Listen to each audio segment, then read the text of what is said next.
tray hit the floor before I felt my own hands let go of it, and for one long second, the entire dining hall went the particular kind of quiet that only happens right before people start laughing. $30 of textbook money. 4 porcelain cups, university property, now in pieces around my secondhand boots. Celine Marchetti stood over the wreckage in a coat that cost more than my semester's rent, tilting her head at me like I was a spill she hadn't finished making. "Careful," she said. "Some of us actually need this job." Trent Kowalski laughed first, because Trent always laughed first, and then the table behind him laughed too, and I crouched down among the broken cups with my ears burning and my throat too tight to answer. My scent turned on me the way it always did under pressure, warm linen and toasted fig curdling into something sour and frightened, and I hated that everyone close enough could smell exactly how small I felt. Nobody helped. Nobody ever helped. I was the scholarship Omega who mopped floors in the Pierce archive at 5 in the morning before 8 o'clock lectures, the one professors forgot to call on, the one whose coat had a tear in the lining I'd been meaning to fix for 2 years. Invisible was supposed to be safer than seen. Invisible didn't usually end with porcelain in your palms and a room full of people deciding you were funny. That was when the room changed temperature. I didn't hear her come in. Nobody ever heard Rowan Ashworth come in. But the laughter behind me died in stages, like a wave losing its nerve, and I looked up to find her standing at the end of the row, black coat, black tee, and rain-slicked slate rolling off her in a wall no one in that room was foolish enough to lean into. They called her the Undertaker of Halworth, and not kindly. 2 years ago, she'd gotten a dean's son expelled for something nobody would name out loud. Nobody crossed her. Nobody, apparently, except gravity, which had just made me kneel in glass at her feet. "Pick it up," Rowan said, "not to me. Subscribe to the channel, because you don't want to miss what happens when the girl no one saw finally gets noticed by the one person everyone's afraid of." Trent's smile went thin. "It's not. I wasn't asking twice." He picked up the cups. His hands shook doing it, which almost made the whole afternoon worth it, and Celine watched with an expression I'd learned to recognize later as pure calculation rather than embarrassment. Rowan didn't look at either of them again. She looked at me, on the floor, in the wreckage, and something crossed her face I couldn't name yet. Not pity. I'd had enough pity to know its shape, and this wasn't it. "You're bleeding," she said. I looked down. A thin line of red crossed my palm where a shard had caught me. I hadn't felt it. "It's fine. It's not." She crouched, which surprised me more than anything else that had happened, because the Undertaker of Halworth did not crouch for anyone, and took my wrist with 2 fingers like she was checking a pulse rather than touching a stranger. Her nostrils flushed once, involuntary, and I watched understanding move behind her eyes the way weather moves behind glass. I didn't know yet what she'd smelled. I only knew that when she let go of my wrist, her hand wasn't quite steady, and that had never once happened to me before in my life. I want to explain how I ended up in the Pierce archive at 5 that morning, because it matters, because everything that came after came from that room, and the thing I could do inside it that nobody but Mrs. Okafor had ever bothered to notice. My name is Wren Calloway. I was 22, an Omega, second year on a need-blind scholarship that covered tuition and nothing else, which was why I worked the archive shift before class and the dining hall after it. I sent half of every paycheck to my sister Talia back home, still paying down the debt from a surgery insurance hadn't covered 2 years ago. I told people I liked the quiet of the archive. The truth was simpler. Old ledgers didn't sneer. Old ledgers just needed someone patient enough to listen to what they were actually saying, and I had always, since I was small, been unnaturally good at hearing numbers talk. Mrs. Okafor called it a gift. I called it the only thing about me that had ever been useful. I could look at 40 years of a ledger's handwriting and tell you, within a page, where a hand had changed, where a number had been altered after the ink dried, where a story didn't match its arithmetic. Nobody at Halworth knew that about me. Nobody had ever asked. Rowan Ashworth found out 3 days after the dining hall when Mrs. Okafor, panicking, pulled me into her office at 7 a.m. with the kind of face that meant a crisis. "The Ashworth Endowment audit is this afternoon," she said. "There's a discrepancy in the 1998 ledger, and Desmond Ashworth's people want it resolved before his daughter presents to the board. If we can't explain it, they pull the archive's funding." How big a discrepancy? $11,000. Nobody's found the error in 6 years. I found it in 40 minutes.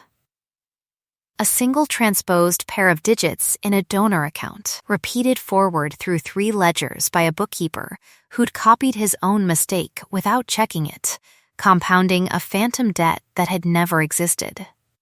I wrote it up in careful handwriting with the original entries flagged, and Mrs. Okafor ran it upstairs like her life depended on it, because, in a sense, the archives did. I didn't expect to be summoned to the boardroom. I definitely didn't expect Rowan Ashworth to be standing at the head of a table full of men twice her age, all of whom went quiet when she raised one hand off the table. "You're the one who found this," she said. Not a question. Yes, explain it. To them. Now, my hands wanted to shake. I made them still, because Talia's surgery debt didn't care whether I was scared, and I walked 11 trustees through 6 years of a bookkeeper's compounding error in language even the most bored of them could follow. When I finished, the room was silent in the specific way rooms go silent around something they didn't expect to be impressed by. Rowan watched me the entire time. Not the ledger. Me, $11,000, one trustee said afterward, half laughing. Found by a work-study student in 40 minutes. Found, Rowan said, by someone who actually reads what's in front of her, which is apparently rarer at this table than I realized. She stood. "Miss Calloway will be retained as an archive liaison to my office for the semester. Draw up the contract." That was how I crossed into her world, not through a door, but through a column of numbers nobody else had cared to check, and a woman who looked at competence the way most people looked at beauty, like it was the only thing worth keeping. The Ashworth family wing of Halworth's endowment office occupied the top floor of a building with floors that didn't creak and elevators that didn't ding. Everything hushed the way money is hushed when it doesn't need to announce itself. My dorm had one window that didn't fully close. The Ashworth office had glass walls looking over the whole quad, and on my first morning, there a woman named Imogen Cho looked me up and down like I'd tracked something onto her carpet. "Archive liaison," Imogen said. "Flat. Right, I found the error. I heard. Doesn't mean you belong up here." She turned back to her monitor, and that, apparently, was the whole conversation. I told myself it didn't matter. I had a paycheck now that didn't require dining hall trays, a badge that opened doors I'd never seen the inside of, and an office 3 doors from Rowan's where I spent my afternoons reconciling 6 decades of Ashworth family philanthropy, while trying not to think too hard about the fact that the most feared woman on campus kept finding reasons to walk past my door. The proof of care started small enough that I almost missed it. A coffee, correct down to the honey I liked and never mentioned buying. A space heater under my desk on the coldest week of the semester, no note. Then, on a Thursday I'd skipped lunch without meaning to, Rowan appeared in my doorway holding 2 containers of the noodle soup from the place 3 blocks off campus that I'd once said, in passing, reminded me of my grandmother's kitchen. "I don't know how to cook," she said, setting one down without ceremony. This was easier. You remembered that. I remember everything people tell me. Most of them assume I'm not listening. She looked at me a beat too long. You're an exception to a lot of my assumptions, Miss Calloway. Her scent, black tea and rain-slicked slate, warmed by 0.5 degree when she said it, and mine. I felt it happen before I understood it, the way a held breath lets go, softened, to something sweeter than fear for the first time since the dining hall. I didn't know yet. That scent didn't lie the way words could. I only knew I wanted her to keep saying my name. The identity clues came slower, in overheard fragments. A staff member who called her Miss Eleanor's girl before catching himself. A framed photograph in the outer office of a woman with Rowan's exact jaw, dated 9 years back, with no explanation offered and none invited. Once, reaching past me for a folder, her hand brushed mine, and she went still the way a held breath goes still. And neither of us moved for 3 full seconds before she stepped back like the door had caught fire. You should go home, she said. It's late. You're still here. I'm always here. Something flickered behind that, gone before I could read it. Go home, Ren. It was the first time she'd used my first name. I thought about it the entire walk back to my dorm, turning it over like a coin I didn't want to spend. The summons came 4 days later, and it did not come from Rowan. Dean Callahan's office smelled like old coffee and worse news. Celine Marchetti sat in the corner chair like she owned the furniture, which, given her father's seat on the board, she more or less did. Miss Calloway, the dean said, not meeting my eyes. There's an accusation on record. Falsified donor records in the 1998 through 2003 ledgers, records you had unsupervised access to. I didn't falsify anything. I found the error. According to this, Celine said, sliding a folder across the desk with 2 manicured fingers, you altered entries to hide a larger discrepancy tied to your own compensation increase. It's all here. Dates, initials. Her smile had teeth in it. The poised kind, sweet on the surface and rot underneath. I'd hate for this to become public before your scholarship review. I looked at the folder. The handwriting on the flagged pages was mine, copied badly. Dates that didn't match my actual work log, an amateur forgery built by someone who understood numbers well enough to be dangerous and not well enough to be careful. This is fabricated. That's certainly one interpretation, Celine said. The board will have to decide which. Pending investigation, Dean Callahan said, still not meeting my eyes. You're suspended from your archive position and from campus employment. I'm sorry, Miss Calloway. My hands are tied. I walked out of that office with the folder's accusations ringing in my ears louder than anything true I'd ever said out loud, and the worst part, the part that sat in my chest like a stone the whole walk back to my dorm, wasn't the suspension. It was the small, ugly voice asking whether Rowan Ashworth, who buried people for far less than this, would believe a scholarship kid over a trustee's daughter when it actually mattered. I found out 4 hours later when my phone lit up with a single text from a number I didn't recognize. Don't sign anything. I'm handling it. R. I wanted to believe her. Wanting and believing had never once been the same thing in my life. The storm hit 2 nights later, the kind that knocked out half the eastern campus grid, and the archive's ancient fire suppression system chose that exact night to fail after someone, the campus police report would later confirm forced entry through the service door, tried to get into the sealed 1990s donor files before the investigation could clear me. Alarms, water sprinklers threatening 6 decades of irreplaceable ledgers. Lockdown across the whole quad while security swept the building.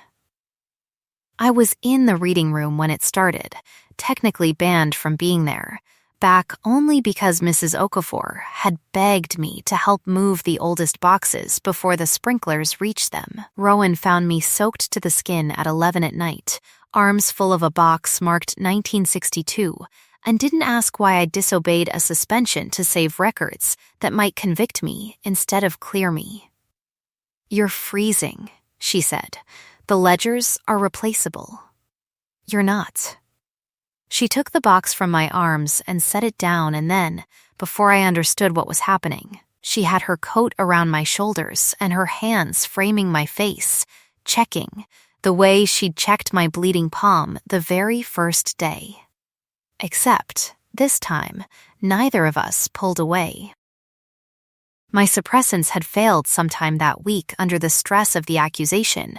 I realized too late, the storm and the adrenaline, and 3 sleepless nights conspiring against me exactly when I could least afford it. My scent bloomed too warm, too much.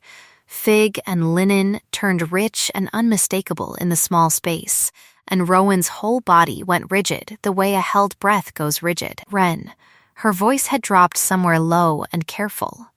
"Tell me to stop, and I will. I don't want you to stop." "That's not what I asked." Her thumb traced my cheekbone, feather light, restraint written into every line of her like a held door. "Say the words, all of them. I need to hear you choose this, and not just your body choosing it for you." "I choose this," I said.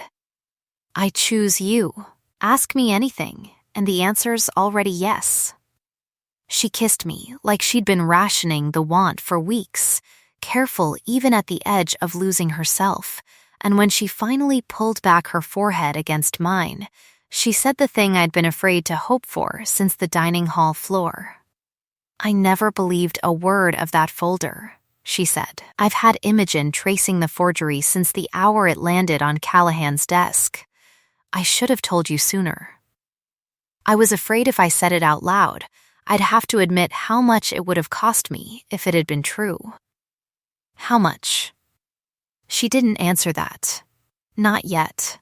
But her hand found mine in the dark, and she didn't let go for the rest of the storm. The scars came out slowly.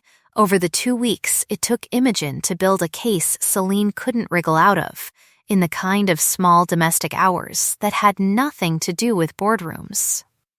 Rowan taught herself, badly, to make my grandmother's noodle soup from a recipe I dictated over her shoulder, and burned the first batch so thoroughly that the smoke alarm in her apartment went off, and I laughed until I cried at the sight of the undertaker of Halworth swearing at a wooden spoon. "This isn't funny," she said, entirely undermined by the corner of her mouth. "It's a little funny. You're an unreasonable person, Ren Calloway. You like that about me. I like everything about you. It's inconvenient." She said it lightly, but her scent had gone warm and steady the way it only did around me now, and I understood that for a woman who measured every word before she spent it, that sentence had cost her something real. I told her about Talia that night, the surgery, the debt, the reason I'd taken every extra shift Halworth offered since freshman year. She listened without once looking like it was a burden to hear, and afterward she told me about her mother. Eleanor Ashworth had founded Halworth's Need Blind Scholarship Fund 30 years ago, over the objections of half the board, using money her own father hadn't wanted spent on strangers. She died in a car accident 9 years back. On a stretch of road, with no reason for the brakes to have failed, 6 weeks after she'd started asking questions about a pattern of missing donor funds that traced, if you looked closely enough, back to a Marchetti family account. My father decided the lesson was that love makes you a target, Rowan said. Never let them see what you actually care about. He built an empire on that rule, and I spent 9 years being very good at following it. Her hand found mine again, steadier this time. Then a scholarship student spilled a tray of cups in front of me, and I forgot every part of it in about 4 seconds. That's a terrible business strategy. It's the only good decision I've made in years. We didn't talk about what came next. We didn't have to. The quiet between us that night was the kind that costs more than shouting, and for the first time since the dining hall floor, I let myself believe it might last. It didn't last long. 2 mornings later, campus woke up to a story running in the Halworth Ledger's online edition under a headline that made my stomach drop before I finished the first sentence: Scholarship students fraud cover-up tied to Ashworth family favoritism. Celine's fingerprints were all over it, even though her name appeared nowhere, sourced anonymously. Built from the same forged folder Imogen had already proven false, timed exactly to land the morning of the board's annual funding vote. Mrs. Okafor called me in tears. The archive's emergency funding, tied to donor confidence, had been frozen pending review. My scholarship office left a voicemail using the word pending 4 times in 90 seconds. And Rowan didn't call at all, not until noon, and when she did, her voice had the flat, careful register I hadn't heard from her since the day we met. The board is demanding I distance myself publicly until this clears, she said. My father's on the phone every 20 minutes, reminding me what it cost the company the last time an Ashworth let personal feeling become a headline. Are you asking me to disappear? I'm asking you to survive the next 72 hours, and I don't know yet what that costs either of us. A pause. Too long. I have to be seen keeping my distance. It isn't what I want. It's what keeps Imogen's evidence intact long enough to actually use it.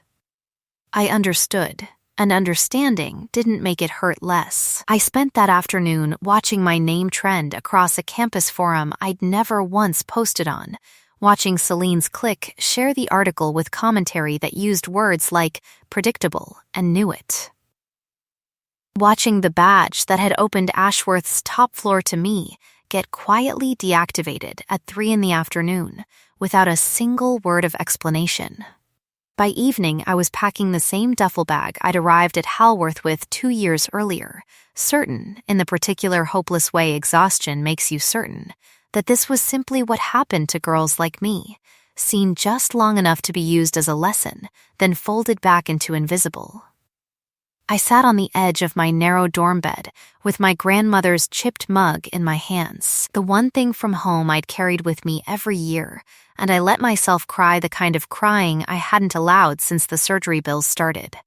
That was the worst image of the whole ordeal, and I didn't know yet that it was also the last one. Imogen Cho knocked on my door at 11 that night, looking like she hadn't slept in 2, which I would later learn she hadn't. Get dressed, she said. We found it. The forensic trail took me 4 hours to lay out clean enough for a boardroom, working off financial records Imogen's people had pulled the moment a judge signed the warrant her private investigation had finally justified. Celine's forged folder wasn't a one-time-frame job.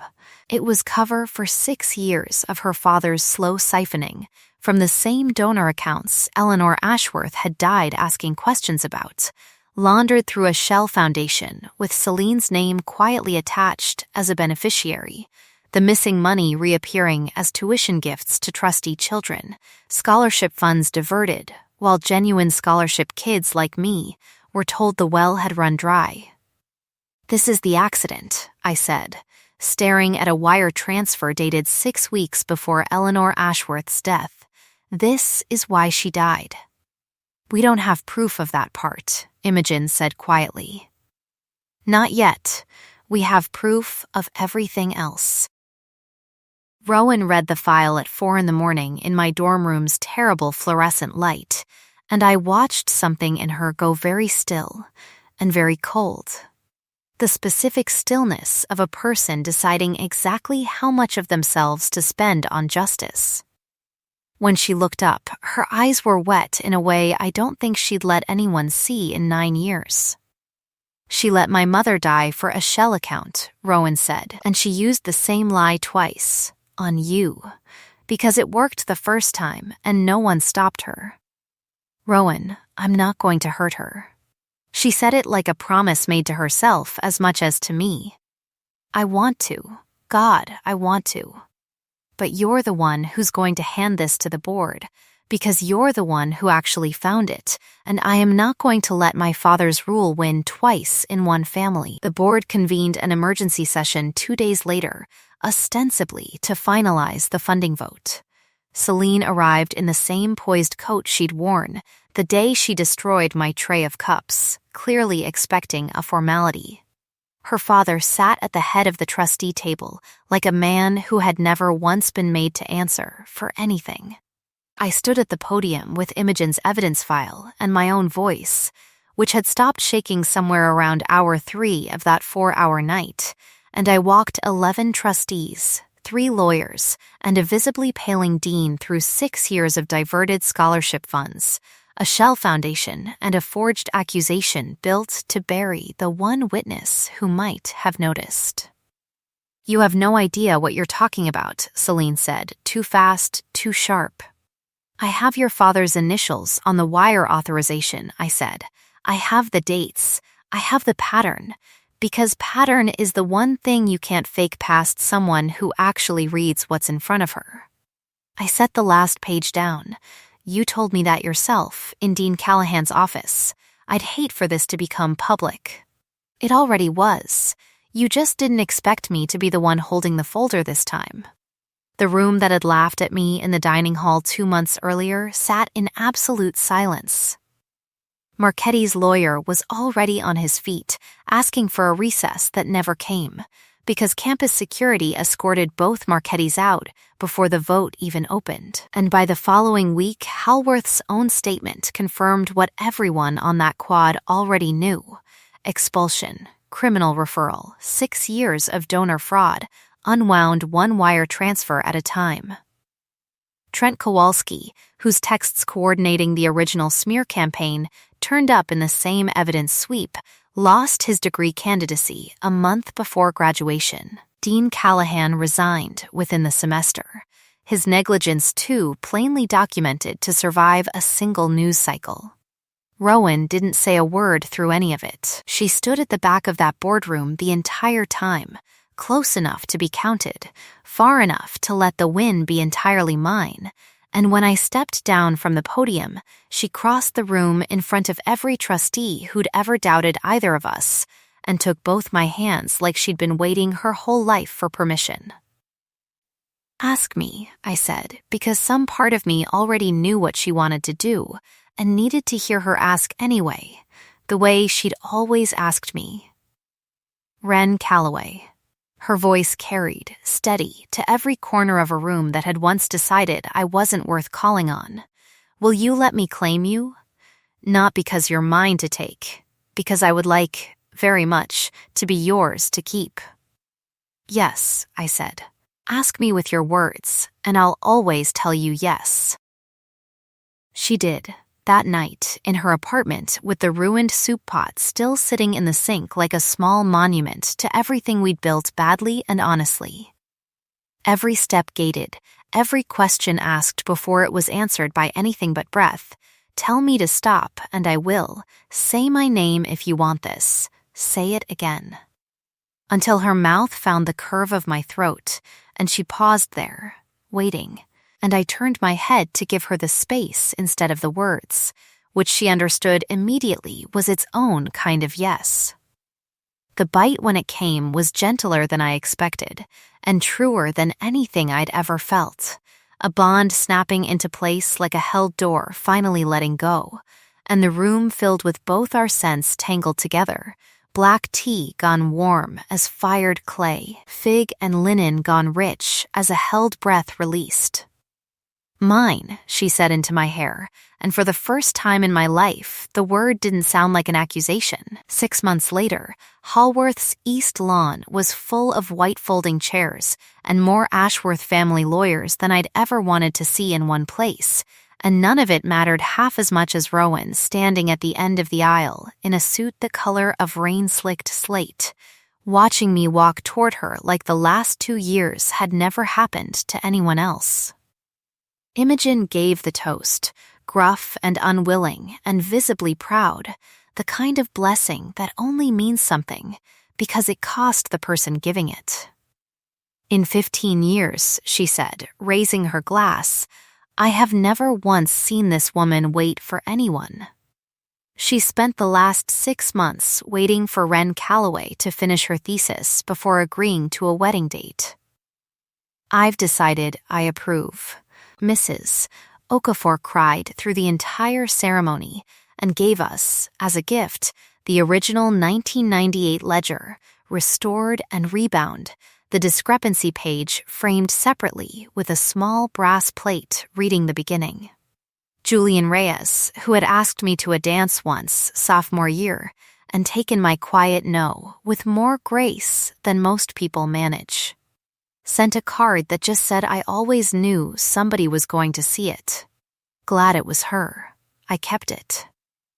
Talia flew in for the wedding wearing a dress Rowan had quietly paid to have made without either of us asking, and cried harder than anyone, and told Rowan, entirely unprompted, that if she ever hurt me, she'd learn exactly what growing up as my sister had taught her about holding a grudge. Rowan told her, with complete sincerity, that she looked forward to the lesson. A year on, the coat with the torn lining still hangs in our closet, mended now, kept not because we need it, but because Rowan asked to keep it the week after the wedding, said she wanted something in the house that remembered exactly how far we'd both come. Beside it hangs a new one she gave me that winter, warm and simple and nothing like the ones Celine used to wear, chosen, she told me, because it reminded her of the color the sky went right before a storm broke into something clean. Some mornings I still wake up in the blue light before sunrise and reach for the archive badge out of habit, and find instead a hand already reaching back. Warm and certain, black tea and rain slicked slate settled into the folds of our bed like it had always belonged there. Rowan says she still remembers the exact sound of porcelain breaking on a dining hall floor, says it's the sound she credits with finally teaching her what she'd spent 9 years pretending not to want. I used to think being invisible was the safest thing a person like me could be. I know better now. Being truly seen costs everything you were hiding and gives back everything you were afraid to ask for. The girl on the floor with glass in her hands never imagined she'd end up here, chosen in full daylight by the one person everyone else was too afraid to want. But love was never really about being found. It was about someone finally choosing to look. The end. If Wren and Rowan's story stayed with you the way it stayed with me while writing it, that quiet ache of being overlooked finally breaking open into being chosen completely, take a moment to subscribe to the channel so you don't miss the next one. I'd love to know in the comments which moment hit you hardest, the dining hall floor, the storm in the archive, or the boardroom where Wren finally got to speak. Thank you for spending these hours with me. Rest well tonight, and I'll see you back here soon with another story worth staying up for.